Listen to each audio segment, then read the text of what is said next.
எதிர்க்கட்சி தலைவர் பழனிசாமி அவர்கள் என்ன பேசி இருக்கிறாரு? கடந்த அதிமுக ஆட்சியை காப்பாற்றினத பாஜக தான் உண்மையை பேசி இருக்கிறார்.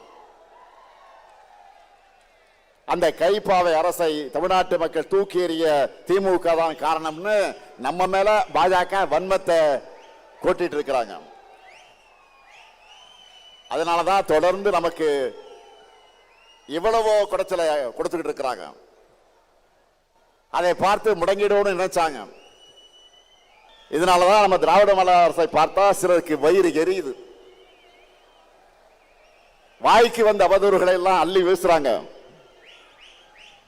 அவங்களுடைய கண்ணீர் ஆட்டுக்காக ஓனாய் வடிக்கிற கண்ணீர். எதிர்க்கட்சி தலைவர் பழனிசாமி அவர்கள் தங்கிட்ட ஆட்சி அதிகாரம் இருந்தப்போ எதையும் செய்யாம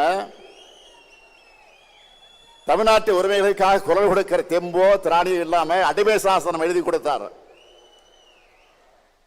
பாஜக தன்னோடு இருக்குன்னு இப்பவும் வாய்த்தோடு கூட பேசிட்டு இருக்கிறாரு. எதிர்க்கட்சி தலைவர் மாண்பே இல்லாம தரந்தாந்து என்னை ஒருமையில பேசிட்டு இருக்கிறார். கொள்கை இல்லாம தொடை நடுங்கும் பழனிசாமி அவர்களுடைய தரத்தை மக்களோட அந்த மக்கள் தெளிவாக எடை போட்டு பார்ப்பாங்கன்னு நானும் விட்டுட்டேன். ரெய்டுகள் இருந்து தன்னை காப்பாத்திக்க அதிமுகவை அடை வச்சுட்டார். திராவிடம்னா என்னன்னு கேட்டப்போ அதெல்லாம் எனக்கு தெரியாதுன்னு சொன்ன அவர் அண்ணா திராவிட முன்னேற்ற கழகத்தோட தலைமை பொறுப்பில் இருக்கிறார். இன்றைக்கு அவர் திராவிடம்னா என்ன தெரியாம அதிமுகவுடைய தலைமை பொறுப்பில் இருக்கிறார். அதான் வெட்கக்கேடு. அதிமுக தொடங்கினப்போ தன்னுடைய கொள்கை சொன்னாங்க. அதை இப்ப பழனிசாமி அவர்கள் அடிமைசம்னு மாத்தி அமித்ஷாவே சரணம்னு மொத்தமா சரண்டர் ஆகிட்டார்.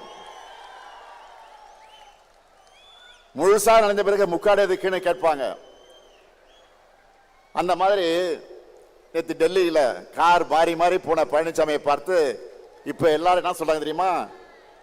காலையே விழுந்த பிறகு முகத்தை மூட கர்ச்சீஃப் எதுக்குன்னு தான் எல்லோரும் கேட்கிறாங்க.